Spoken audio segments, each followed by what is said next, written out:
ഒരു matrix construct ചെയ്യാനുള്ള ചോദ്യം ചോദിച്ചാൽ നിങ്ങൾക്ക് ഈസി ആയിട്ട് ചെയ്യാൻ പറ്റുമോ? നോക്കിക്കോ. Construct a 2/3 matrix a equal to, ഇത് മെട്രിക്സിലെ എലമെന്റ്സിന്റെ ജനറൽ ഫോമാ തന്നത്.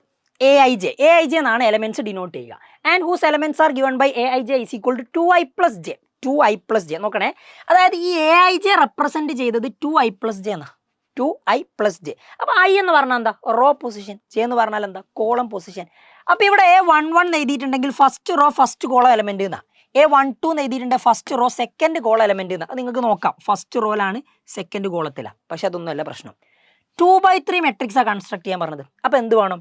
2 റോ വേണം. 2 റോ ബൈ 3 ആയതുകൊണ്ട് 3 കോളവും വേണം. 3 കോളം. അപ്പൊ 2 റോയും വേണം, 3 കോളവും വേണം. അങ്ങനത്തെ ഒരു മെട്രിക്സാണ് നമുക്ക് കൺസ്ട്രക്ട് ചെയ്യേണ്ടത്. അപ്പൊ നിങ്ങൾ തന്നെ ആലോചിച്ച് നോക്ക്, 2 റോയും 3 കോളവും വേണമെങ്കിൽ എലമെന്റ്സിനെ ഇങ്ങനെയാണ് നമ്മൾ ഡിസ്ട്രിബ്യൂട്ട് ചെയ്യുക. ഫസ്റ്റ് റോയിലുള്ള എലമെന്റ് A11, A12, A13.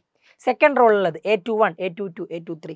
ഇനി ഇതൊക്കെ ഏത് എലമെന്റ്സ് ആണ് വരിക എന്നുള്ളത് നമ്മൾ കണ്ടെത്തണം. സിമ്പിൾ കാര്യം. നോക്ക്, AIJ 2i+j അല്ലേ? അപ്പൊ A11 എന്ന് പറഞ്ഞാൽ ഐക്ക് പകരം 1 കൊടുക്കുക. അപ്പൊ 2 × 1+, ജെക്ക് പകരം 1, അപ്പൊ 2 + 1 3. A12 എന്ന് പറഞ്ഞാൽ 2 × ഐക്ക് പകരം 1, ജെക്ക് പകരം 2, 2 + 2 4. A13 എന്ന് പറഞ്ഞാൽ ഐക്ക് പകരം 1, ജെക്ക് പകരം 3, 2 + 3 5. A21 എന്ന് പറഞ്ഞാൽ ഐക്ക് പകരം 2. ശ്രദ്ധിക്കണേ, ഇതിൽ തന്നെയാണ് ഐക്ക് പകരം 2, ജെക്ക് പകരം 1, അപ്പൊ അതും 5. A22 എന്ന് പറഞ്ഞാൽ ഐക്ക് പകരം 2, ജെക്ക് പകരം 2, അപ്പൊ അത് 6. A23 എന്ന് പറഞ്ഞാൽ ഐക്ക് പകരം 2, ജെക്ക് പകരം 3. നോക്ക്, സിമ്പിൾ കാര്യം. അപ്പൊ 4 + 3 7. ഇനി നിങ്ങൾ ചെയ്യേണ്ടത് ആ എ എന്ന് പറയുന്ന മെട്രിക്സ് എഴുതുക എന്നുള്ളതാ. A11 ഉള്ളത് 3 A12 4 അടുത്തത് A13 5 A21 5 A22 6 A23 7. ഇത്രയുള്ള പരിപാടി.